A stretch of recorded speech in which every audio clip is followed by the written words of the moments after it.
I hope that the session must have been very insightful, because this is the first time I'm connecting with no this Richa Kinger ma'am also at the same time in the same interaction, as she has been my colleague also in the very early years of my working experience. Right.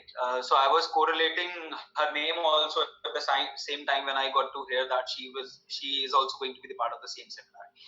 But only because of the time shortage, I couldn't get a chance to listen to her completely during the session. But I really believe that her session must have been very very insightful for the students. So I hope all the students are quite active with us. May I have a loud response from everyone?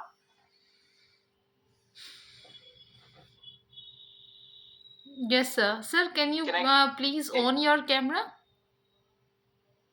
Definitely, ma'am. Actually, I'll be able to open up my camera. It is because of some certain setting. Like it within some time, we'll be coming live. Don't worry. Okay, okay. Okay. But by the time I'll keep it active like this only. So I just wanted to have a confirmation from the students if they are active, maybe by some reaction, maybe by some yes or no, that the students are Yes, quite sir. active enough. Yes, sir. Nama. Okay, Nama Krityam has raised a hand. Thank you so much, Nama. May I have few students' reactions so that I get to know that I have a live and connected audience, no? A charge up audience. Very good. That seems nice. Vivek Kumar, Akshar Rana, Paras Sharma, Gahana Malik, Isha Tyagi, Aryan Kamboj, and Namakrityam. Thank you so much, all of you.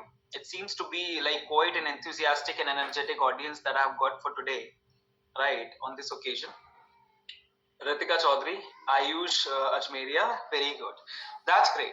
So that seems to be quite an enthusiastic reaction of all of you that you people have given me. I believe now students are raising hand so that their names should also be equally counted. So thank you so much, Nirbhay Rajput also, who just raised hand and no told me by this that yes, they are an active audience to me at the same time during this interaction. All right. I would just request everyone a bit. I believe it has already been an hour session of you people by one of my fellow colleague and senior at my workplace, Richa Kinger ma'am. So she have already covered a lot of points to you people. I hope you people are not that bored, not that deactive at this time, because it is already evening 6 o'clock. I understand learning something new at this time becomes literally difficult, and already after such an insightful session, I do not want that the audience have gone tired and is not ready to learn and listen anything new. I hope the students, you people are equally enthusiastic to learn something. Hope you people Yes, are not sir. muted from the organization end. Very good. Thank you so much, Ghana. All right. So let me just share my presentation first so that I can continue with my session. Give me a second.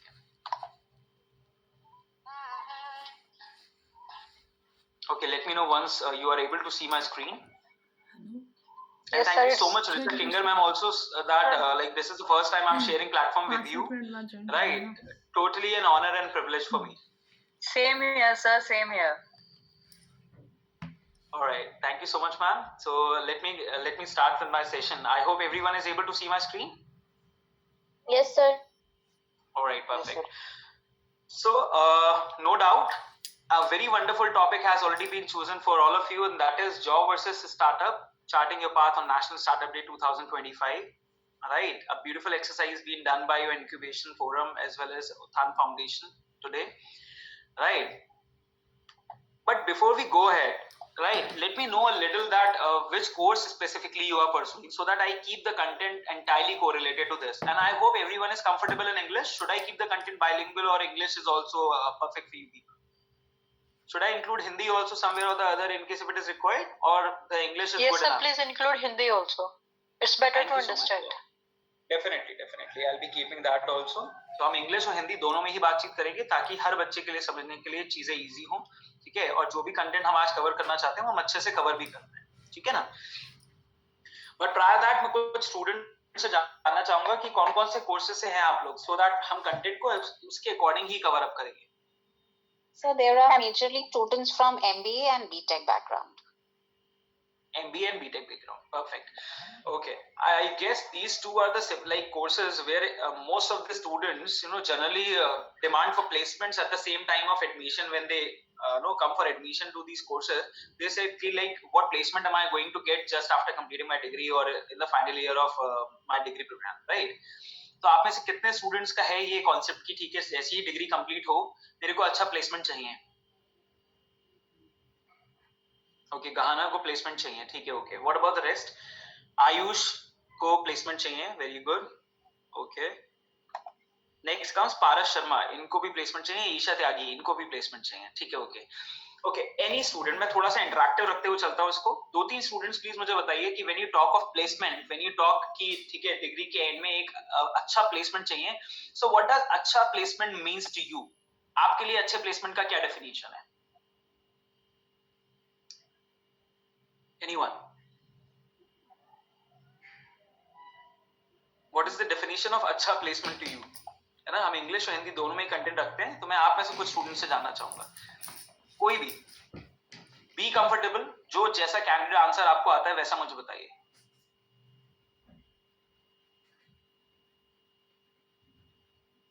Yes, anyone? Ritika, गहाना, निर्भय, ईशा, पारस, जिन ने hand raise किया था कि ठीक है एक अच्छा placement चाहिए, तो अच्छे प्लेसमेंट का डेफिनेशन क्या है आपके लिए? क्या होता है एक अच्छा placement?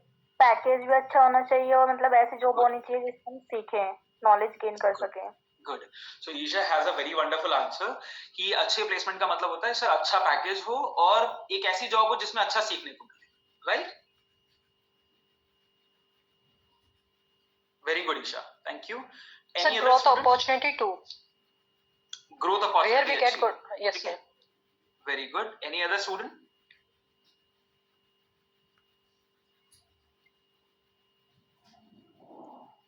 Come on, any other student? Ritika, Paras, Payal, जितने भी बच्चे हैं इस समय रूम में, प्लीज, anyone?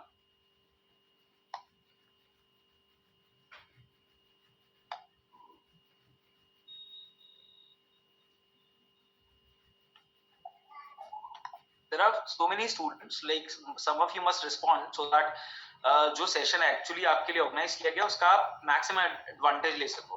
और मैं आपके अकॉर्डिंग ही बात करूंगा. फिर 2-3 अच्छे आंसर आ गए. एक अच्छा प्लेसमेंट पैकेज का मतलब होता है अच्छी सैलरी होना, ठीक है, एक ऐसी जॉब होना जिसमें अच्छी ग्रोथ अपॉर्चुनिटी हो, अच्छा सीखने को मिले, right? Fair enough. Anything else? Sir location Rohan, preference please. अच्छी होनी चाहिए. लोकेशन प्रेफरेंस अच्छी होनी चाहिए, ठीक है. What is location preference to you? आप कहाँ से बिलोंग करते हो रोहन? सर मेरठ. मेरठ से, ठीक है. तो अगर आपको अच्छा प्लेसमेंट चाहिए तो आपको कहाँ जॉब चाहिए? मेरठ में ही चाहिए, मेरठ के बाहर चाहिए? सर दिल्ली या नोएडा, गाजियाबाद. ठीक है, दिल्ली, नोएडा, और गाजियाबाद ऐसी जगह पे आपको जॉब चाहिए, ठीक है. जी सर. फेयर इनफ, ठीक है, ओके. कोई मिनिमम सैलरी डिसाइड करी हुई है रोहन की अगर दिल्ली, नोएडा, गाजियाबाद में अगर आप जॉब करने जाओगे तो मिनिमम सैलरी क्या मिलनी चाहिए आपको तब आप जाओगे? Sir 40 to 50. 40 to 50,000 Starting. कौन सा कोर्स कर रहे हो? एमबीए कर रहे हो, बीटेक कर रहे हो? ये सर एमबीए. एमबीए कर रहे हो, make sense, perfect.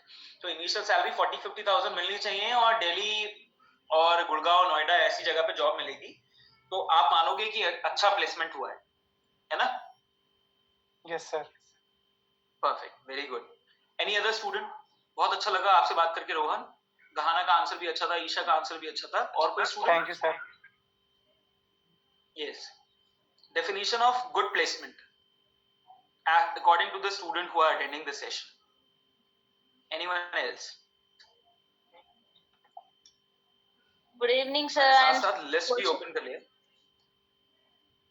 Yes, I could listen. Good evening from someone who was talking. Sir, Sakshi Kaushik. Yes, Sakshi, please give your answer. Sir, according to me, environment is the most concerning point. Okay, आपके according अच्छे placement का मतलब है एक ऐसी company जहां का environment अच्छा हो.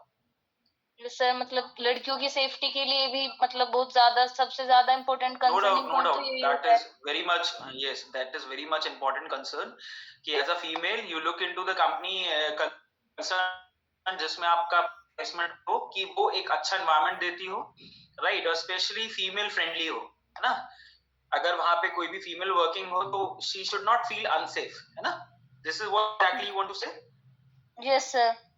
Very good, very good. Good answer. Very good answer. Any other student? That suits your lifestyle.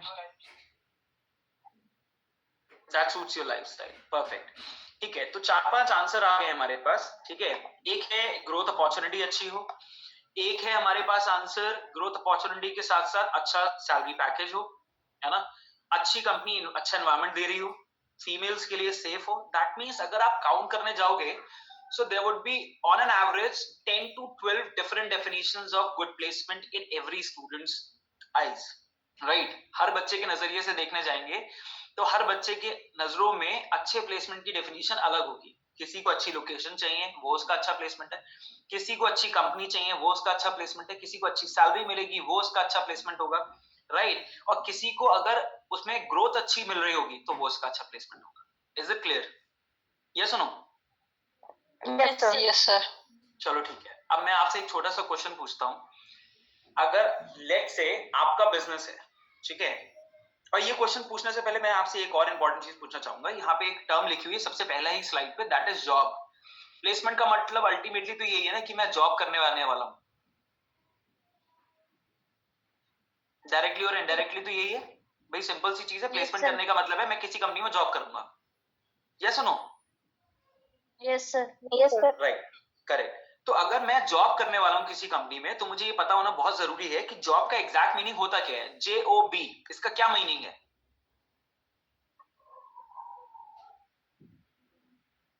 या Hrithik, you raise your hand.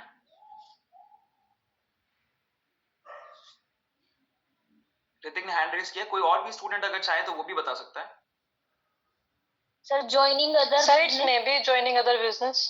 Very good, very good, perfect. Yes, the answer is joining others business. यानी कि ये बताता है कि दूसरे के business को हम ज्वाइन करने जाने वाले हैं, राइट? ठीक है. अब लेट से आज की डेट में आपका एक बिजनेस है, ठीक है, और आप किसी कैंडिडेट को जॉब देने वाले हो, राइट? तो आप क्या करोगे? मतलब डू यू रियली थिंक कि उस बंदे की कॉम्पिटेंसी के बेसिस पर जो वो डिमांड कर रहा है आप उसे सारी चीजें दोगे? लेट्स से उसने कहा कि मुझे आपकी कंपनी में जॉब करनी है, मैं आपकी कंपनी में जॉब करूंगा, मुझे 50,000 की सैलरी चाहिए, दिल्ली में जॉब चाहिए, एनवायरनमेंट अच्छा दो, अच्छी ग्रोथ दो. क्या एज अ बिजनेस आप उसे सब ऑफर कर सकते हो? No, sir. No, नहीं कर सकते हो. ठीक है, ओके. पहला तो आंसर ये आ गया आपका. दूसरा क्वेश्चन मेरा आपसे ये है कि आप मुझे ये बताइए, अगर बिजनेस आपका है, ठीक है, तो जब आपसे कोई बंदा ये कहेगा कि आप 50,000 रुपए की सैलरी दो, तो आपको नहीं लगता कि आप उससे ये कहोगे कि पहले ये बताओ कि 50,000 में तुम मुझे क्या दोगे? अग्रीड और नॉट? अगर आपसे कोई कैंडिडेट 40-50 हजार रुपए की सैलरी मांग रहा है तो आप बतौर बिजनेस उससे ये नहीं पूछोगे कि इस 50,000 के बदले में मुझे मिलेगा क्या वाला है? yes, sir, definitely. पूछोगे ना? ठीक है. तो आपने कई बार सुना होगा कि जब आप जॉब के लिए जाते हो तो इंटरव्यू में एक क्वेश्चन पूछा जाता है कि why we should hire you, आप ही को हायर क्यों करें? तो वो इसलिए पूछा जाता है ताकि जब जो सैलरी आप डिमांड कर रहे हो ना, वो आपसे बदले में जान सके कि अगर मुझे इंटरव्यू में अपियर होने के लिए मेरे पास 50 कैंडिडेट आए हैं तो उन 50 से आप कैसे बेटर हो. ठीक है. और इन 50 में से अगर 20 कैंडिडेट मुझसे 50,000 रुपए की सैलरी मांग रहे हैं तो मुझे इवैल्यूएट करना है इंटरव्यू में कि अगर आप मेरे पास जॉब करने के लिए आए हो और 50,000 रुपए की सैलरी डिमांड करते हो तो 50,000 में 20 कैंडिडेट में से आप क्या ऑफर करने वाले हैं मेरी कंपनी को, और बाकी के 19 कैंडिडेट्स मुझे क्या ऑफर करने वाले हैं. इतनी बात क्लियर होती है? समझ में आ रहा है इतनी चीज? Yes, sir. ठीक है. तो अब यहाँ पे समझने के लिए जो सबसे मेजर चीज है वो ये है कि आज की डेट में जब आप प्लेसमेंट यानी कि जॉब जिस चीज के लिए बात कर रहे हैं कि अच्छा प्लेसमेंट चाहिए, इसमें 3 लाइनें समझना बहुत जरूरी है आपके लिए. वो 3 लाइनें क्या है? वो 3 लाइनें किसी भी कंपनी में जॉब करने जाने से पहले समझने की हैं. पहला कि मुझे क्या आता है, ठीक है, मुझे क्या क्या करना आता है, मेरी क्या स्किल सेट है, मेरा वैल्यू एडिशन क्या है. ठीक है. जब आप रिज्यूमे सीवी प्रिपेयर करते हो ना तो आप हमेशा बताते हो कि मेरे ये अचीवमेंट्स है, मेरे पास ये एक्सपीरियंस है, ठीक है, मेरी ये कोर कॉम्पिटेंसीज हैं, ठीक है, मैंने इन एक्टिविटीज में पार्टिसिपेट कर रखा है, इतने वैल्यू एडेड सर्टिफिकेशंस है मेरे पास, सारी चीजें लिखते हो. उसका मेजर रीजन होता है ये बताने का कि मेरी प्रोफाइल बाकियों से कैसे अलग है. अग्रीड? राइट तो जैसे ही आप ये बताते हो कि मेरी प्रोफाइल बाकी लोगों से कैसे अलग है, तो आप ये भी बताने लग जाते हो सामने वाले को अल्टीमेटली कि इस सैलरी में मैं आपको क्या क्या वर्क करके देने वाला हूं। Is it clear? समझ में आ रही थी चीज? Yes sir. राइट तो अब एक जो पर्टिकुलर गैप क्रिएट होता है वो किस वजह से क्रिएट होता है वो समझने का है कि अब मेरे को अगर इंटरव्यू देने के लिए जाना है तो सबसे पहले मुझे पता होना चाहिए कि मुझे क्या आता है, यानी कि मेरा स्किल सेट क्या है, मेरा वैल्यू एडिशन क्या है। ठीक है, दूसरी चीज जो मुझे चेक करने की है अच्छा प्लेसमेंट का डिमांड करने से पहले, वो ये है कि कंपनी को क्या भाता है। भाता समझते हैं? हिंदी में भाता का मतलब होता है कंपनी का इंटरेस्ट क्या है। भाई जाहिर सी बात है, किसी कंपनी से सैलरी लेना है, that means you are going to form an give and take relationship with that company. Agree or not? Right? उस कंपनी के साथ आप एक give and take relationship करने वाले हो। Give and take relationship का मतलब है आप कंपनी से सैलरी लोगे, you will be taking the salary from the company, and what you would be giving back to the company is your efforts, your contribution, right? The efforts done for achieving their goals, उनके goals को achieve करने के लिए जो effort आप करने वाले हो। Is it clear? तो अच्छा प्लेसमेंट डिमांड करने से पहले सबसे पहले जरूरी है कि दो सिंपल सी एनालिसिस करिए कि मुझे क्या आता है, मेरे पास ऐसा क्या है मेरी एमबीए डिग्री के साथ साथ, बीटेक डिग्री के साथ साथ, जो मेरे अंदर वैल्यू ऐड करता है, और उस क्वेश्चन का आंसर बिल्ड करता है जब इंटरव्यू में पूछा जाएगा कि why we should hire you, आप ही को हायर क्यों करें, आपके क्लास के बचे हुए 60 कैंडिडेट्स को क्यों नहीं, तो वो एक आंसर बिल्ड करेगा। राइट सिमिलरली आपसे ये भी पूछा जाएगा, तीसरी इंपॉर्टेंट चीज जो आपको चेक करने की है वो ये कि मार्केट क्या चाहता है। तीन एनालिसिस बहुत सिंपल सी हैं, अपने पास कहीं नोट कर लीजिएगा। मुझे क्या आता है, what do I know, what all I can do, ठीक है, what my work can contribute to, पहली चीज। दूसरी इंपॉर्टेंट चीज है व्हाट कंपनी वांट्स, कंपनी को क्या भाता है, what is the interest of the company, company को क्या चाहिए, कंपनी क्या हायर कर रही है, कंपनी किस तरीके का कैंडिडेट चाहती है, किस सैलरी में पर्टिकुलर कंपनी को बंदा चाहिए हायर करना है। तीसरी इंपॉर्टेंट चीज है व्हाट मार्केट वांट्स, मार्केट क्या चाहता है। Is it clear? जब आप ये तीनों एनालिसिस कर लोगे ना तो आपको समझ में आ जाएगा कि एक बहुत बड़ा अंडरस्टैंडिंग गैप है कि जो आपकी डेफिनेशन है प्लेसमेंट की, वो एक्चुअल मार्केट कंडीशन से कहीं हद तक वेरी करती है, पहली चीज। और दूसरी इंपॉर्टेंट चीज है, जरूरी नहीं है कि जो आपकी प्लेसमेंट की डेफिनेशन है वो हर कंपनी में एक साथ हर पैरामीटर पर एक जैसी फिट हो जाए। कितने लोग मानते हैं इस चीज को कि हाँ जो बात मैं कह रहा हूं वो बिल्कुल सच है? Yes no? Do you agree with this thing? इस चीज से एग्री करते हैं? Yes sir. सर कि जो तीन इंपॉर्टेंट चीजें हैं कि मुझे क्या आता है, कंपनी को क्या भाता है और मार्केट क्या चाहता है, इन तीनों चीजों की एनालिसिस करना बहुत जरूरी है। किसी स्टूडेंट को कुछ कहना था please? Probably Sakshi wanted to say something. No sir, I mean मैं भी एग्री करती हूँ आपकी इस बात से। Very good, thank you so much. ठीक है, तो दैट मीन्स अब एक सबसे इंपॉर्टेंट चीज है, आई होप कि इस सेशन के बाद शायद प्लेसमेंट के जरिए जो भी आपका परसेप्शन होगा थोड़ा सा चेंज होगा, है ना? उसके पीछे रीजन है, अब कॉलेज लगा हुआ है, बिल्कुल एफर्ट करता है हर कॉलेज अपने बच्चों को प्लेसमेंट दिलाने के लिए, क्योंकि स्टूडेंट देखिए प्लेसमेंट एक्सपेक्टेशन के साथ ही कॉलेज आया है।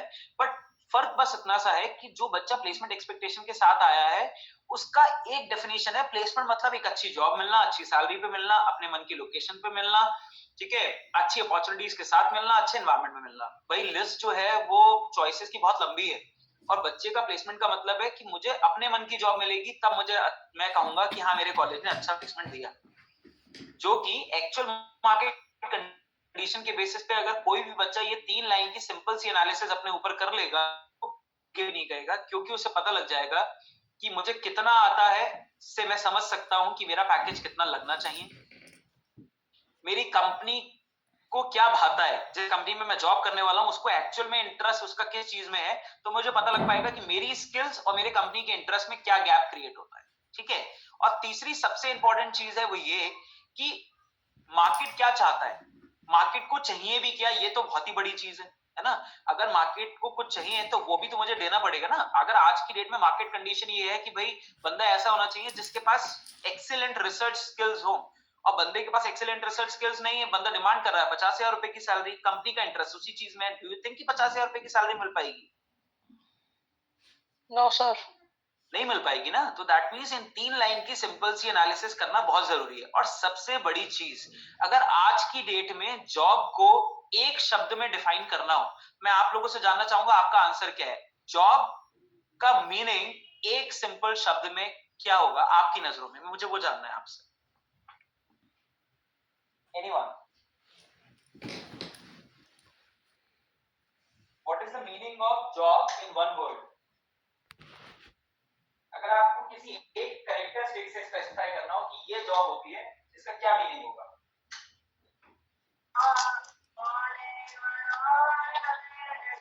Yes, anyone? Yes, some student mic is open. Manish Kumar. But if you want to answer, please let me know.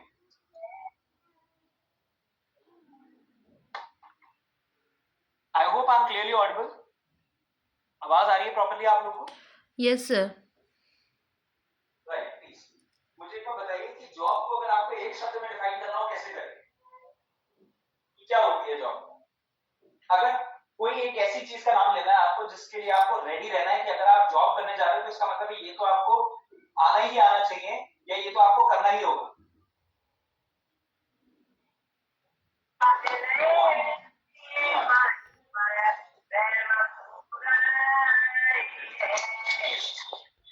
हाँ जी,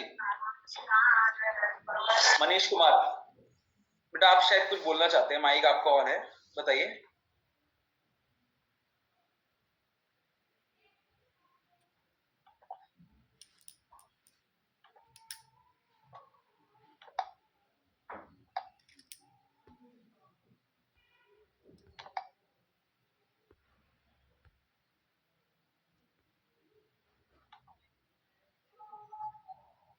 Yes, my screen can also work at this time.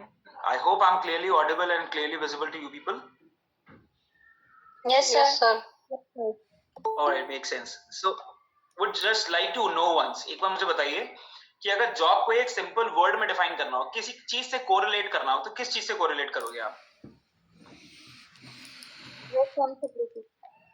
Let's say for example आप अगर business को correlate करते हो तो आप risk bearing ability से करते हो।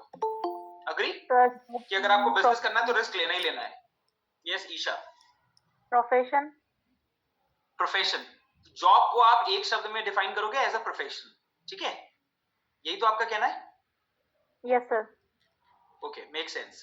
किसी एक पर्टिकुलर कैरेक्टरिस्टिक से आपको कोरिलेट करना है, एक वर्ड में आपको जवाब देना है। Yes, any other one?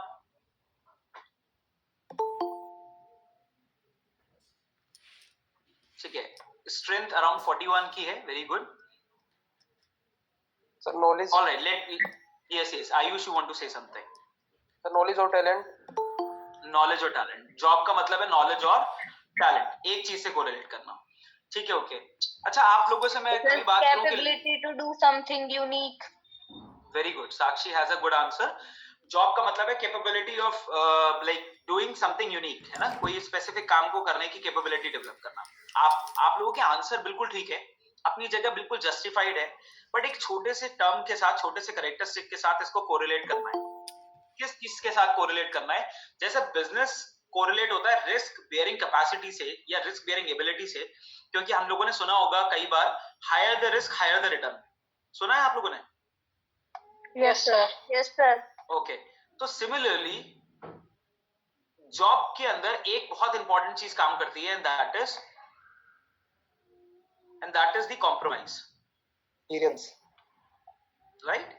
One is saying experience, very good, that is equally the right answer, but what I wanted to include is कि अगर आप जॉब करने जा रहे हो तो आप मान के चलो कि इंग्लिश डिक्शनरी का एक बहुत प्यारा सा शब्द है कॉम्प्रोमाइज, वो करना बहुत जरूरी चीज है और बहुत जरूरी है सीखना, ठीक है?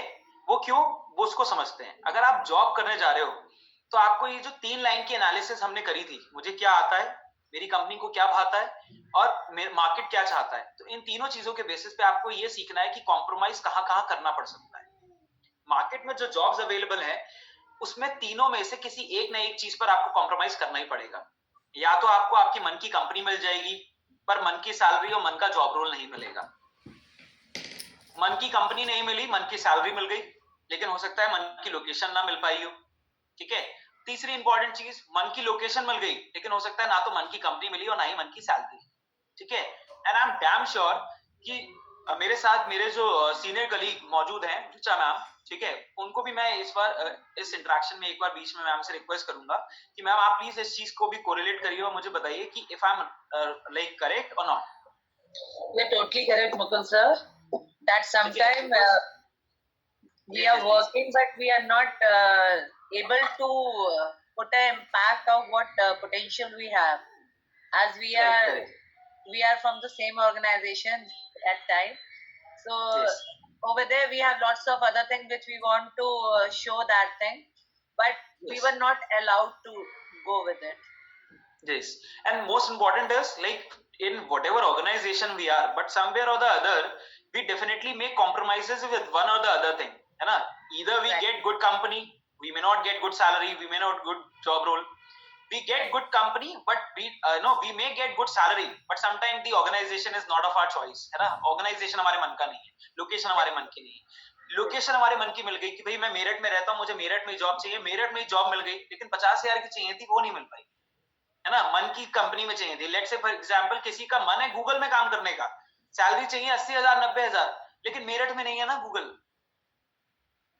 मन था मेरठ में जॉब मिलनी चाहिए। तो आपको इन तीनों में से किसी एक जगह कॉम्प्रोमाइज करना सीखना पड़ेगा, पहली चीज।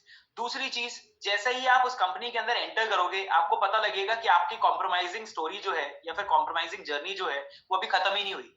जब आप उस पर्टिकुलर जॉब रोल पे जाओगे तो आपको पता लगेगा कि आपको अपने कलीग्स के साथ काम करने के तरीके में, अपने काम करने के स्टाइल में, अपने जॉब रोल में स्पेसिफिक रहना। कई लोगों का सपना होता है कि मैं अपनी कंपनी में जाऊंगा, मेरा सिंपल सा कॉन्सेप्ट है, मैं मार्केटिंग के प्रोफाइल पे आया हूं, मैं मार्केटिंग का ही काम करूंगा।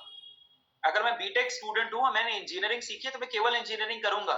तो time is too hard in the market here, because market अगर आपको एक जॉब रोल के लिए हायर करेगा, तो जो ह्यूमन रिसोर्स के स्टूडेंट होते हैं ना, कोई स्टूडेंट ऐसा है जो एमबीए एचआर से कर रहा हो, घबराइएगा मत, कुछ पूछने नहीं वाला हूं, केवल बस आपसे जानना चाहता हूं अगर आपका स्पेशलाइजेशन एमबीए एचआर से है तो आप कोरिलेट करेंगे बेटर तरीके से। या कुछ स्टूडेंट्स जिन्होंने एमबीए में एचआर नाम का सब्जेक्ट, ह्यूमन रिसोर्स मैनेजमेंट नाम का सब्जेक्ट पढ़ रखा हो, एनीवन? Yes, anyone? सर अभी फर्स्ट सेमेस्टर में है। कोई दिक्कत नहीं, ह्यूमन रिसोर्स मैनेजमेंट सब्जेक्ट आया नहीं आया अभी आपके पास? अभी नहीं आया, कोई दिक्कत नहीं, ठीक है। तो हो सकता है कुछ स्टूडेंट ने अपने बीबीए सब्जेक्ट में पढ़ा हो या नहीं पढ़ा हो। तो एक टर्म होती है जॉब एनरिचमेंट और जॉब रोटेशन, ठीक है। जॉब एनरिचमेंट और जॉब रोटेशन टर्म्स का मतलब होता है कि अच्छे से अच्छी, बड़े से बड़ी कंपनी भी अपने एम्प्लॉइज के साथ उनकी जॉब एनरिचमेंट, उनका जॉब रोटेशन करती है, जिसका मतलब है जिस जॉब रोल पे उन्हें हायर किया गया है उसमें काम बढ़ाती जाती है कि आपको ये भी करना है, आपको ये भी करना है, आपको ये भी करना है, आपकी स्किल सेट को देखते हुए। और जॉब रोटेशन मतलब आपको अलग अलग जगह पे शिफ्ट भी करती जाएगी, आज आपको ये काम करना है, आज आपको ये काम करना है, आज आपको ये काम करना है, इस तरीके से। क्लियर? दैट मींस आप ये मत मान के चलिए कि कॉम्प्रोमाइज करना था, बस इतना ही करने का मतलब है। मुकुल सर ने बताया था जॉब करने का मतलब है कॉम्प्रोमाइज करना जरूरी होता है, तो तीनों में से किसी एक चीज पे कॉम्प्रोमाइज किया, हमारा काम खत्म हो गया। आपका कॉम्प्रोमाइज वहां पे भी चलेगा जब आप जॉब पर होंगे और आपको कहा जाएगा कि आज आपका लीव लेने का मन है, लेकिन आप लीव नहीं ले सकते, आपको काम पे आना पड़ेगा, ठीक है। आपके मन का काम नहीं है लेकिन आपको वो काम करना पड़ेगा। तो कॉम्प्रोमाइजेस आपको करना सीखना है लाइफ में, अगर आप जॉब के साथ जाना चाहते हो तो। कॉम्प्रोमाइजेस एंड पेशेंस, कॉम्प्रोमाइज करना सीखिए and have patience, the highest level of patience, तब आप जाके जॉब करने के लिए एलिजिबल होंगे। उसके बाद आप डिसाइड कर सकते हो कि मेरे मन की सैलरी, मेरे मन की लोकेशन और मेरे मन की कंपनी कहां मिल रही है, तब आप उस जॉब पे मूव ऑन कर सकते हो। आई होप इट इज क्लियर। तो ये तीन चीजें समझना अपने आप में इसलिए बहुत जरूरी है क्योंकि स्टार्टअप पे मैं जाऊं उससे पहले किसी चीज के एडवांटेज और उसके डिसएडवांटेज को देखना बहुत जरूरी है। आप, इज इट क्लियर? तो आप में से जितने स्टूडेंट ने कहा था कि हाँ मेरा प्लेसमेंट मुझे चाहिए, उनको आज ये लाइन अपने पास अपनी कॉपी में लिखनी है, एक पीस ऑफ पेपर पे सबसे ऊपर लिखना है मेरे को क्या, मुझे क्या आता है, फिर 10 पॉइंट लिखिए कि मुझे क्या क्या आता है, वो एक्सरसाइज करिए, ठीक है। मुझे लगता है शायद आप में से जिन स्टूडेंट्स जो कि इस पर्टिकुलर कॉलेज में पढ़ रहे हैं, आपके शायद साथ में कोई फैकल्टी भी मौजूद है। Yes, sir. Our director ma'am and our lecturers also. Okay, director ma'am and lecturer जो फैकल्टीज हैं आपके वो भी एसोसिएटेड है। तो मैं सर और मैम से भी रिक्वेस्ट करूंगा कि जितने भी स्टूडेंट इस सेशन में हैं, वो इस एक्सरसाइज को जरूर करें कि एक पीस ऑफ पेपर पे सबसे ऊपर एक जगह पे लिखे मुझे क्या आता है, और 10 पॉइंट लिख के ऐसे देखें जो उनकी एमबीए डिग्री के अलावा उनके पास है, जो कोई कंपनी जिस चीज के बेसिस पर ट्रस्ट करके आपको जॉब दे सकती है। पहली चीज।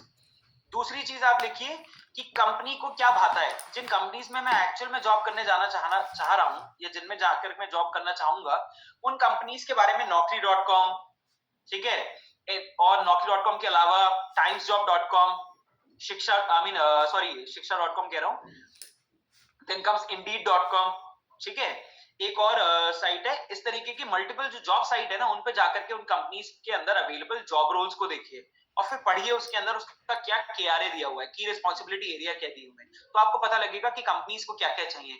तो खुद ही आपको समझ में आ जाएगा कि मेरे को क्या क्या आता है और कंपनी को क्या चाहिए, उसमें कितना बड़ा डिफरेंस है।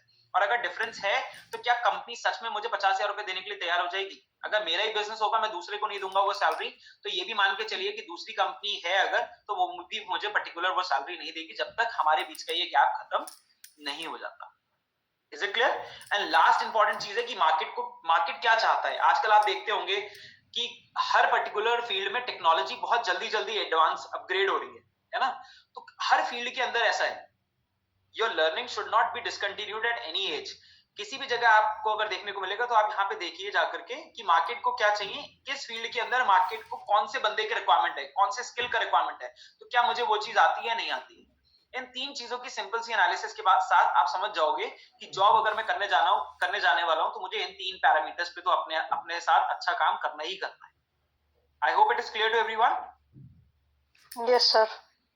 ठीक है, okay. Now comes a very interesting question, ठीक है। इमेजिन करिए आपको ये कोई कॉम्प्रोमाइज नहीं करना पड़ेगा, कोई आप छुट्टी लेने के लिए जाए कोई आपको मना नहीं करेगा। जब आपको मन करे करने का काम करने का मन है तब काम करिए, जब मन नहीं हो काम करने का तब मत करिए। ये ऑप्शन आपको मिल जाए तो शायद काफी सारे स्टूडेंट ऐसे होंगे जो कहेंगे कि सर जॉब से बढ़िया तो स्टार्टअप है, ठीक है, किसी की परमिशन नहीं लेनी, कोई कॉम्प्रोमाइज नहीं करना, अपने मन का काम है, अपने मन का रेवेन्यू जनरेट करूंगा मैं, जो जितना होगा सब मेरा होगा, ठीक है। तो आप में से कितने स्टूडेंट चाहेंगे कि हाँ मैं प्लेसमेंट के नाम पे थोड़ा सा शिफ्ट कर लूं और स्टार्टअप कर लूं, सबसे ज्यादा बेटर ऑप्शन हो जाएगा मेरे लिए। क्योंकि कई स्टूडेंट्स का होता है कि नहीं मेरे को कॉम्प्रोमाइजेस नहीं करने बस लाइफ पे, इतना कॉम्प्रोमाइज कौन डील करेगा, ठीक है ना, मैं इससे बढ़िया है कि स्टार्टअप कर लेता हूँ, ठीक है। पारस ने हैंड रेज किया है, पारस का कहना है कि ठीक है मैं स्टार्टअप करने के लिए रेडी हूँ। तो कुछ स्टूडेंट बिल्कुल नो मैच्योर होंगे इस चीज में समझने के लिए कि क्यों जॉब जरूरी है और क्यों स्टार्टअप। बट एक सिंपल सा क्वेश्चन है, मैं आप लोगों से पूछना चाहता हूँ, आप लोग मुझे जवाब दीजिएगा। अगर आपके पास दो ऑप्शन हो, पार्ट टाइम जॉब और फुल टाइम जॉब, तो आप कौन सा मोड प्रेफर करोगे, कौन सा जॉब अपॉर्चुनिटी प्रेफर करोगे? Part time. Part time. Paras is saying Full time. Part time job prefer करेंगे। Who is saying full time? किसी स्टूडेंट का आंसर था full time. Yes, anyone who had the answer full time? I guess एक team official करके एक account student जुड़ा हुआ है, शायद उनका आंसर है ये। Any other student? Part time job या full time job? Full time, sir. Isha Tyagi Singh full time job, ठीक, okay, very good. Other than Paras and Isha, any other one? Part time job और फुल टाइम जॉब। एक छोटा सा चीज बताता हूँ, पार्ट टाइम जॉब ऐसी लिमिटेड समय देना है, लिमिटेड हेडेक है, लिमिटेड काम करना है और एक लिमिटेड पैसा आपको हाथ में मिल जाएगा by the end of the month. तो part time job, full time job है लाइक फुल टाइम एंगेजमेंट है, काफी सारे आवर्स डिवोट करने हैं, ठीक है, काफी ज्यादा स्ट्रेस लेना है, काफी हेडेक लेना है, बट उसके बाद जाकर के रिवॉर्ड मिलेगा उस चीज का। और that two is not a surety कि मिलेगा ही मिलेगा। अगर एफर्ट सही डायरेक्शन में हो तो मिलेगा और एफर्ट सही डायरेक्शन में नहीं है तो नहीं भी मिल सकता है, नो बिग डील। तो पार्ट टाइम जॉब या फुल टाइम जॉब? दो स्टूडेंट के आंसर आए, पारस, ईशा, दोनों के। Sir, part-time job. Part time job. गाना का कहना है पार्ट टाइम जॉब, ठीक है, good. Sir, full time. Any other student? Sakshi Singh full time, ठीक है, ओके। Sir, तो full आपको time. मैं बता दूं, full time. Harsh is also saying full time, Vivek is also saying full time, ठीक है, गुड। तो अब एक इंपॉर्टेंट चीज है यहाँ पे समझने के लिए, वही है कि जो क्वेश्चन मैंने आपसे पूछा पार्ट टाइम जॉब और फुल टाइम जॉब का, यहाँ पार्ट टाइम जॉब इंडिकेट करता है जॉब ऑप्शन को और फुल टाइम इंडिकेट करता है स्टार्टअप्स को। कि अगर कोई बंदा सोचता है कि इन सारे कॉम्प्रोमाइजेस से बचने का सबसे बढ़िया तरीका है कि मैं अपना स्टार्टअप कर लूं, तो इससे पहले कि आप स्टार्टअप में एंटर करो, remind yourself that startup in itself is a full time job. आप बिजनेस अगर स्टार्ट करो दैट मींस आप केबीसी के गेम शो के अंदर जो हॉट सीट होती है ना, आप उस पर बैठे हो. Every time the risk and the sword is like hanging on your head. ठीक है, एक तलवार आपके ऊपर हमेशा लटकी हुई है. क्यों? क्योंकि सारे डिसीजन आप ही को लेने हैं, अपने बिजनेस को आपको खुद ही ग्रो करना है, तो पूरा टाइम आप ही का जाएगा. कॉम्प्रोमाइजेस भले ही आप नहीं कर रहे होगे कि ठीक है जब मेरा मन नहीं है काम करने का ना करो, बिल्कुल मेक सेंस, नहीं करना होगा. लेकिन अगर आपने ही काम नहीं किया और 30 दिन के बाद आपको अच्छे खासे पैसों की जरूरत है, तो जो जॉब करने वाले लोगों को एक फिक्स टाइम पे सैलरी मिल जाती है, वो नहीं मिल पाएगी. So that means there are always the positive sides and negative sides of everything. The same thing goes in job and startups both. ठीक है, आई होप मेरी दोनों ही बातों से, दोनों ही तरफ आप कोरिलेट कर पा रहे हो. ठीक है, Yes, sir. तो यहाँ मैंने कुछ स्पेसिफिक बेनिफिट्स को स्पेसिफाई किया हुआ है प्रेजेंटेशन में अपनी. जब आप कॉर्पोरेट जॉब में जाते हो यानी कि किसी कंपनी में जाते हो, तब आपको क्या एडवांटेजेस मिलते हैं? तो सबसे पहला एडवांटेज मिलता है वो ये कि स्टेबिलिटी एंड स्ट्रक्चर. लाइफ को एक स्टेबिलिटी मिल जाती है कि ठीक है मेरा 9 to 5 का जॉब है, मेरे को एक लिमिटेड स्ट्रेस देना है, मेरा एक लिमिटेड रोल है, वो वर्किंग कंडीशंस में काम करना है, अपना रोल कंप्लीट करना है, और एक महीने के बाद मेरी एक फिक्स सैलरी आ जाएगी. ठीक है, स्टार्टअप से कैसे डिफरेंट है कि स्टेबिलिटी हो सकता है ना हो, हर दिन मुझे कुछ नया करना हो, लेकिन सैलरी का भी स्टेबिलिटी नहीं है कि एक स्टार्टअप अगर मैं कर रहा हूं तो जरूरी नहीं है कि महीने के एंड में एक लिमिटेड सैलरी, अगर किसी की 70,000 रुपए की जॉब है तो अगला बंदा भी बिजनेस में 70,000 कमा ही ले. लेकिन सबसे बड़ा एडवांटेज क्या है? हो सकता है अगर मैंने ज्यादा एफर्ट कर लिए तो उसी एक महीने के अंदर मैं 7 लाख रुपए भी कमा लूं. तो बस जॉब और स्टार्टअप के बीच में डिफरेंस आ जाता है इन टर्म्स ऑफ स्टेबिलिटी. कहीं पर थोड़ा मेहनत ज्यादा है लेकिन रिवॉर्ड भी उसी चीज के बेसिस पर है, क्योंकि हम हमेशा सुनते हैं स्टार्टअप के बारे में, higher the risk higher the return. Job करने वाले बंदे को स्टेबिलिटी ऐसे मिल जाती है कि उसको कोई रिस्क नहीं लेना, किसी दूसरे के रिस्क में उसका जितना लेवल ऑफ इन्वॉल्वमेंट है या एंगेजमेंट है, बस उसे उतना काम करके देना. क्लियर? पहली चीज. आई होप स्टेबिलिटी और स्ट्रक्चर सब लोगों को क्लियर होगा. ठीक है, second comes the structured growth. अगर ग्रोथ के टर्म्स में बात करें, देखिए बिजनेस ओनर जो है, ठीक है, वो तो प्लान करके चल रहा है कि आज से 10 साल के बाद मुझे अपने बिजनेस को कहां लेके जाना है. उसके दिमाग में उसके बिजनेस का स्ट्रैटेजिक इंटेंट बिल्कुल क्लियर है कि मेरे बिजनेस का क्या विजन है, क्या मिशन है, मेरा बिजनेस क्या है, बिजनेस डेफिनेशन क्या है उसका. ठीक है, मेरा 1 साल का ऑब्जेक्टिव क्या है जिसके बेसिस पे मैं काम करूंगा, और मेरा आज की डेट में इस महीने का गोल क्या है जो मुझे अचीव करना है. ठीक है, स्ट्रैटेजिक इंटेंट के बारे में शायद आप लोगों ने पढ़ा होगा, तो आप vision, mission, business definition, goals and objective, इन 5 चीजों को बहुत इजीली कोरिलेट कर पाओगे. ठीक है, और जहां दूसरी तरफ एक जॉब वाला बंदा है, उसका कॉन्सेप्ट बिल्कुल क्लियर है कि मेरी एक स्ट्रक्चर्ड ग्रोथ है. मैंने एक कंपनी के अंदर ज्वाइन किया, बॉटम लेवल मैनेजमेंट से एग्जीक्यूटिव पोजीशन पे मैंने ज्वाइन किया है. मुझे पता है मेरी कंपनी की हायरार्की में एग्जीक्यूटिव है, फिर असिस्टेंट मैनेजर है, फिर मैनेजर है, मैनेजर के बाद ब्रांच मैनेजर है, ब्रांच मैनेजर के बाद लेट्स से कोई जोनल मैनेजर होगा, जोनल मैनेजर के बाद मेरे में कंट्री हेड की पोजीशन है, फिर चीफ मार्केटिंग ऑफिसर. इस तरीके से पूरी एक हायरार्की बनी हुई है. तो एक स्ट्रक्चर्ड ग्रोथ है कि मैं इसी डायरेक्शन में बढ़ता हुआ चला जाऊंगा. तो मेरे को एक सर्टेन टाइम के बाद एग्जीक्यूटिव से इस कंपनी का वाइस प्रेसिडेंट बनना है, प्रेसिडेंट बनना है. Is it clear? राइट? तो जॉब वाले का जो पर्टिकुलर स्ट्रक्चर्ड ग्रोथ है वो चल रहा है within the limitation and boundaries of the organisation. But on the second side जो स्टार्टअप है उसका क्लियर है कि आज मैंने स्टार्ट किया है, हो सकता है मैंने 4 प्रोडक्ट्स 4 एम्प्लॉइज के साथ शुरू किया हो, तो मेरे को आने वाले समय में 2 करोड़ का टर्नओवर करना है. 10 साल के अंदर अपनी फर्म में कम से कम 5,000 एम्प्लॉइज करने हैं अगर रिक्वायरमेंट है तो.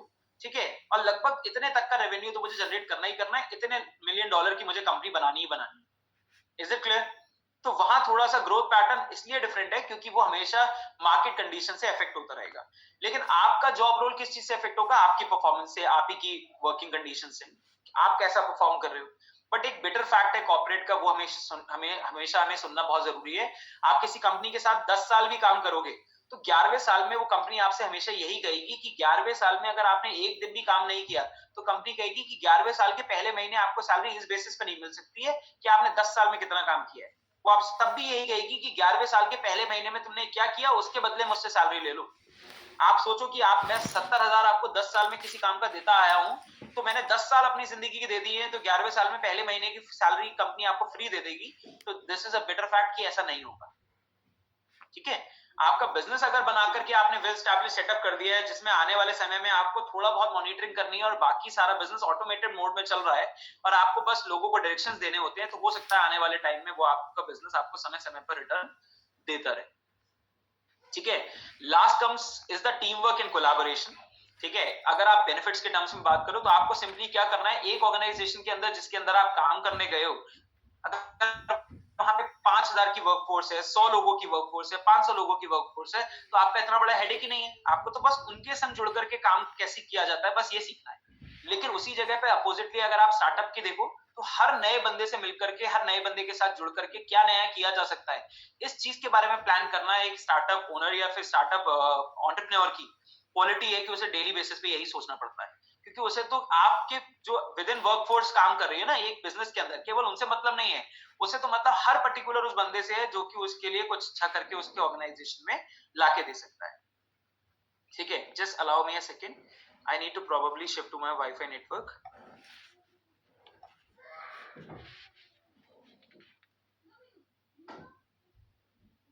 ठीक है, hold a second please. Better, I guess we can continue and later we'll do it. No problem. Okay, so I hope these three like advantages that we get out of the corporate job is clear to everyone. Okay? Yes, sir. If you are looking for stability, structure and a growth, but steady growth, ये भी बहुत important चीज है, लिखा हुआ है बिल्कुल। अगर आप ग्रोथ देख रहे हो लेकिन एक लिमिटेड प्रपोर्शन के साथ, तो आप एक अच्छी जॉब अपॉर्चुनिटी के साथ जा सकते हो कि लाइफ में स्टेबिलिटी है, एक स्ट्रक्चर्ड ग्रोथ है, एक स्पेसिफिक ग्रोथ डिसाइडेड है, लेकिन over a period of time, तो आप जॉब ऑप्शन के साथ जा सकते हो, ठीक है। Now next comes is the allure of startups, ठीक है। अगर आप स्टार्टअप ऑप्शन के साथ जाते हो तो क्या बेस्ट कर सकते हो, there comes the innovation, flexibility and rapid advancement. जैसे अभी रिचा मैम ने भी थोड़ी देर पहले बोला कि कई बार ऐसा होता है कि जब हम एक ऑर्गेनाइजेशन के साथ जुड़ते हैं ना, तो it is not really necessary, जरूरी नहीं है कि हमको सब कुछ अपने मन का करने के लिए मिल ही जाए, ठीक है ना। तो यही रीजन है कि कई बार ग्रोथ जो होती है वो थोड़ी लिमिटेड रह जाती है, बट उसी जगह पर अपोजिटली अगर आप उस चीज को देखोगे तो आपको देखने को मिलेगा कि अगर आप स्टार्टअप में हो तो यू हैव नो बाउंड्रीज। आप जितना स्ट्रगल कर लोगे, जितना एफर्ट दे दोगे अपने बिजनेस के लिए, उतनी पूरी ग्रोथ उस रैपिड रेट के साथ आप ही को मिलने वाली है, ठीक है। फ्लेक्सिबिलिटी रहेगी, ऑटोनोमी रहेगी, किस टर्म्स में कि मेरा बिजनेस है, मैं फ्लेक्सिबल हूं कि मुझे आज क्या काम किस तरीके से करना है, किस तरीके से आगे बढ़ाना है, आज ये प्रोसेस मेरे बिजनेस का इस तरीके से मुझे समझ में नहीं आ रहा, तो क्या चेंज कर सकता हूँ। ऑटोनोमी का मतलब है कि पूरी तरीके से चीज कंट्रोल मेरे हाथ में है, मैं डिसाइड करूंगा कि मेरा बिजनेस किस प्लान्स, पॉलिसीज और किस प्रोसीजर्स के साथ चलेगा। But on the second side अगर यही मैं जॉब में होऊंगा तो मुझे सब कुछ एज इट इज फॉलो करना है, बट किसी और कंपनी का डिसाइड किया होगा, ठीक है ना। And last comes is the innovation and impact, ठीक है। मैं क्या डिफरेंट इनोवेशन करके मार्केट में लेके आ सकता हूँ। जैसे मुझे जब मैं जॉब कर रहा था, तो मैं जॉब करने की बात कर रहा था, तो मैंने आपसे ये कहा कि उसमें आप ये देखते हो मार्केट क्या चाहता है, लेकिन यहाँ पे आपकी डिमांड होगी ये जानना कि मार्केट के अंदर ऐसा क्या नया है जो मैं लेके आ सकता हूँ, जो मैं अगर मेरे कस्टमर की डिमांड है तो मैं उससे उसको फुलफिल कर दूं, ठीक है ना। तो तीसरा ऑप्शन आपको ये करने का ऑप्शन मिल जाता है कि जितना भी इनोवेटिव मैं कर सकता हूँ उसके लिए पूरी परमिशन मुझे मिल जाती है, फ्लेक्सिबिलिटी मिल जाती है अगर आप स्टार्टअप के ऑप्शन को चुनते हो तो। I hope this is clear to all of you. अगर आप जॉब ऑप्शन को चुनते हो तो क्या सर्टेन एडवांटेज मिलते हैं, एंटरप्रेन्योरशिप को चुनते हो तो क्या सर्टेन एडवांटेज है आपको। I hope it is clear to everyone. Yes, sir. ठीक है, आई होप हम लोग सही डायरेक्शन में जा रहे हैं और चीजें आप लोगों को एक एक करके क्लियर हो रही हैं, ठीक है ना। Okay, now next comes the evaluating your risk appetite. ये बहुत जरूरी है भाई, जाहिर सी बात है ना, आप किसी भी पार्टी फंक्शन, वेडिंग फंक्शन में किसी भी जगह अगर आप जाओगे तो आप वहां पे अगर बुफे भी लगा होगा तो बुफे कितना ही बड़ा क्यों ना हो, आप कितना खा सकते हो, जितना आपकी कैपेसिटी है। यस और नो? Yes, sir. या बुफे में अगर ऑप्शन ज्यादा है तो आप सब कुछ ही खा लोगे, नहीं खा सकते ना, because that will disturb your stomach. तो आपको ये देखना बहुत जरूरी है कि मेरी एपेटाइट मतलब मेरी कैपेसिटी कितनी है किसी चीज की। तो अगर आप चाहे स्टार्टअप की बात करो चाहे जॉब की बात करो, आपको दोनों चीजों में ये समझ में आ जाएगा अपने आप ही कि मेरे बैकग्राउंड के बेसिस पर मेरी रिस्क बेयरिंग कैपेसिटी कितनी बनती है। कुछ स्टूडेंट होते हैं जिनका फैमिली बैकग्राउंड, फाइनेंशियल बैकग्राउंड जो होता है बहुत साउंड होता है, ठीक है। अगर कभी भी फंड्स की रिक्वायरमेंट है, कुछ भी अवेलेबिलिटी है तो बहुत इजीली उनको मिल जाता है, राइट। तो बड़ा इजी रहता है उनके लिए किसी भी चीज को मैनेज करना। But on the second side अगर वही अवेलेबिलिटी ना हो रिसोर्सेज की तो इट बिकम्स डिफिकल्ट, वही चीज डिफिकल्ट हो जाती है हमारे लिए, राइट। तो इस बेसिस पे भी मैं कोई भी कैंडिडेट डिसाइड कर सकता है कि मेरे को जॉब करनी चाहिए या फिर मुझे स्टार्टअप करना चाहिए, सबसे पहली चीज आती है रिस्क टॉलरेंस। भाई सिंपल सी चीज है, मेरा बैकग्राउंड, मेरा बैकअप स्ट्रांग है, मेरे पास सफिशिएंट अमाउंट ऑफ फंड्स हैं, कल को बिजनेस में 5 लाख रुपए का लॉस भी हो गया तो मुझे पता है कि चलो मेरे पास बैकग्राउंड है, मेरे पास फंड्स की अवेलेबिलिटी है, मैं 5 लाख का रिस्क भी टॉलरेट कर लूंगा। But what about a job? Job के अंदर आपको ऐसा कोई रिस्क नहीं लेना। अगर किसी का पैसा लगा है तो आपके बिजनेस ओनर का लगा है, आपके बॉस का लगा है। पैसा अगर लॉस में जाता भी है तो वो लॉस होगा आपकी कंपनी का। आपके पास केवल क्या रिस्क हो सकता है? वो रिस्क आपका हो सकता है कि उस लॉस के बाद अगर कंपनी, एक टर्म होती है ले ऑफ, आप में से कोई student lay off, LAYOFF, any student, what is layoff? अच्छा, रेजिग्नेशन क्या होता है? Anyone?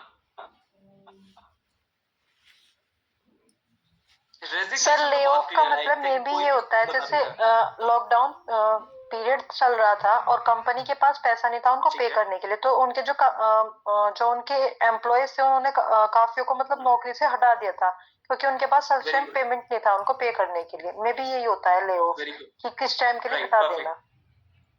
That's the right answer, Gahana. Very good. I appreciate your attempt of giving the right answer. ठीक है, तो जॉब के अंदर जो रिस्क टॉलरेंस कैपेसिटी है आपको बहुत लिमिटेड चाहिए। बस आपका रिस्क कहाँ पे बनता है कि कंपनी को कोई सर्टेन लॉस हुआ और उस लॉस के बाद कंपनी आपको मिलने वाली सैलरी का खर्चा बेयर नहीं कर सकती, या कंपनी को लगता है कि आपकी प्रेजेंस कंपनी में एक टाइम पे नेसेसिटी थी, जरूरत थी, लेकिन अगर कंपनी को आज लॉस हो गया तो शायद कंपनी आपकी सैलरी नहीं निकाल पाएगी। इसके लिए कंपनी डिसाइड करती है कि वो आपको जॉब से आपको मना कर दे, ये कहते हुए कि क्योंकि कंपनी के पास अवेलेबिलिटी नहीं बन रही है फंड्स की, तो हमें एक टेम्पररी टाइम पीरियड के लिए आपको हटाना पड़ेगा। तो आपका रिस्क ये है कि अगर उस कंपनी को लॉस होता है तो शायद 1% के लिए आपकी जॉब भी जा सकती है। आपका रिस्क इतना है। अगर कंपनी को लॉस हुआ लेकिन कंपनी के पास रिस्क बेयरिंग कैपेसिटी अच्छी है, भाई जिस बंदे का बिजनेस है उसको लगता है कि वो तो उसको भी इजीली रिकवर कर लेगा, तो अगर आपकी सैलरी 50,000 की हो, 70,000 की हो, वो कह रहा है कि मैं तब भी दे दूंगा, आप बस मेरे लिए काम करो, तो आपका रिस्क तो कम हो गया ना। रिस्क ज्यादा किसका हुआ? उस पर्टिकुलर पर्सन का जो कि स्टार्टअप में है या बिजनेस में है। ठीक है, तो आपको दोनों तरफ से अपने आप को बस मैच करते हुए चलना है कि किस पॉइंट पे मैं अपने आप के साथ कौन सी चीज ज्यादा बेटर कोरिलेट करता हूँ, या तो स्टार्टअप या जॉब। आपको लगता है रिस्क बेयरिंग कैपेसिटी बहुत है, अच्छा खासा साउंड बैकग्राउंड है, आप एक अच्छे बिजनेस आइडिया के साथ जा सकते हैं। आपको लगता है नहीं रिस्क बेयरिंग कैपेसिटी नहीं है, मेरे पास कम ऑप्शन है, मेरे पास बस इतना ही रिस्क मैं ले सकता हूँ कि मैं एक अच्छी कंपनी में जॉब करूँ, सैलरी आती रहे कंटिन्यूअसली, लेकिन किसी दिन वो जॉब जा भी सकती है, तो क्या मैं उसे डील कर पाऊंगा, नहीं कर पाऊंगा, तो आप जॉब ऑप्शन के साथ जा सकते हैं। Next comes is career goals. भाई सिंपल सा है, किसी को लगता है कि मुझे सेटल्ड लाइफ चाहिए, पीस ऑफ माइंड चाहिए। मैं कह रहा हूँ पीस ऑफ माइंड, ऐसा नहीं है कि जो जॉब में होते हैं उनको सच में पीस ऑफ माइंड मिल ही जाता है, बट हाँ टू अ सर्टेन एक्सटेंट तो मिलता है। क्यों? क्योंकि once it is 7 o'clock in the evening, किसी का वर्किंग ऑफिस का टाइम ही था 10 to 7, तो 7 o'clock के बाद उसके दिमाग में प्रेशर और हेडेक थोड़ा कम है, क्योंकि उसको लगता है कि now my work is done, दिन खत्म हो गया, अब मैं जाऊंगा अपनी फैमिली के साथ समय दे सकता हूँ। दूसरे वाले बंदे के पास हो सकता है पूरे दिन के अंदर समय हो, बट डिपेंड करता है उसका बिजनेस कितना इफेक्टिवली चल रहा है और उसने कितने हद तक सही एफर्ट कर रखे हैं जिससे उसका बिजनेस डेली बेसिस पे उसे बैठे बिठाए प्रॉफिट देता है। ठीक है, उसमें समय जरूर लगता है, लेकिन उसके स्टार्टिंग फेज की अगर आप बात उसी से पूछोगे तो वो भी आपको कहेगा कि मेरे पास एक समय के लिए, सेकंड के लिए सांस लेने की फुर्सत भी नहीं थी। तो सबके अपने अपने करियर गोल डिसाइडेड है। मुझे लगता है कि मुझे peace of mind certain extent के साथ अपनी फैमिली लाइफ को बैलेंस करते हुए एक लिमिटेड पैसा कमाना है, बहुत हेडेक नहीं लेना, क्योंकि कई बार लोग होता है कि इन सब चीजों को सोचते सोचते वो थोड़ा सा स्पिरिचुअलिटी में भी चले जाते हैं। वो कहते हैं कि यार एक सेंटेंस है हिंदी का, सब कुछ मोह माया है ना, लास्ट में लाइफ के आप कुछ नहीं ले जाओगे, what you take away is the some happy moments. तो किसी का करियर गोल उस तरीके से अलाइंड है तो उसको लगता है यार job is a better option. किसी को लगता है कि नहीं यार मैं चला तो जाऊंगा, लेकिन जितने समय के लिए जी रहा हूँ उसमें इतनी मेहनत कर लूं कि एक ऐसा बिजनेस खड़ा हो जाए मेरा कि जो मुझे बैठे बैठाए पैसा देता रहे और जितना मेरा सपना है वो सब पूरा हो जाए, है ना। बंदे का सपना होता है सेटल लाइफ मिले, तो जॉब के साथ लिमिटेड सैलरी मिलती है। बंदे का सपना होता है कि ठीक है 1 साल के अंदर मेरी 12 फॉरेन ट्रिप्स हो, नहीं हो पा रही। ठीक है, जो बंदा जॉब में, उसी जगह पे कोई बंदा बिजनेस में, उसने बस स्टार्टिंग फेज में बहुत अच्छा स्ट्रगल कर लिया था, तो आज अगर उसे साल के अंदर 12 भी उसकी प्लान था कभी करियर गोल में, तो शायद एटलीस्ट 6 तो हो ही जा रही। बट डिपेंड करता है, ठीक है, everything depends on exactly the efforts being done either for the job और for the startups, right. Last comes is the personal values, जो मैंने आपको बताया भी कि आपके लिए एग्जैक्टली इंपॉर्टेंट क्या है। भाई कुछ लोगों का कहना है कि लाइक एवरीथिंग इज मनी, जितना एफर्ट कर लोगे, जितना मेहनत कर लोगे, उतना पैसा आ जाएगा।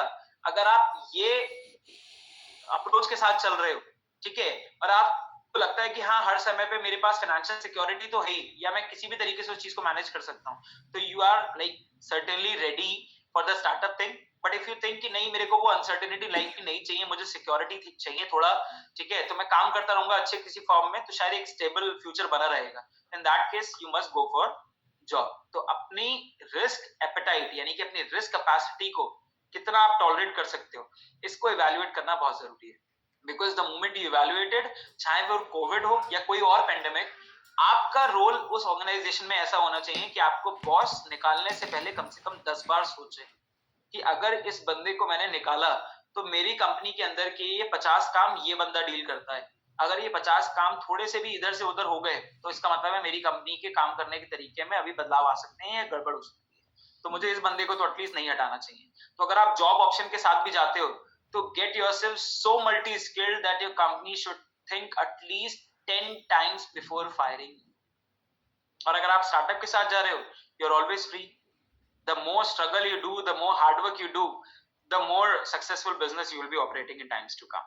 ठीक है, एक अच्छे नोट के साथ इस पीपीटी को एंड अप करूंगा, but there are few things to cover up. Next thing comes here. Let's say for example, आप क्या ऐसा कर सकते हो जिसके बेसिस पे आपको इस तरीके की अपॉर्चुनिटी मिले। अगर आपका जो इंटरेस्ट है वो स्टार्टअप्स की तरफ, सबसे पहले आता है startup source, startup success. Startup success की तरफ देखिए, ऐसे आइडियाज को देखिए, डेली बेसिस पे फिगर आउट करिए कि आसपास ऐसा क्या है मार्केट में जो बड़ा इजी है टू कैप्चर, राइट।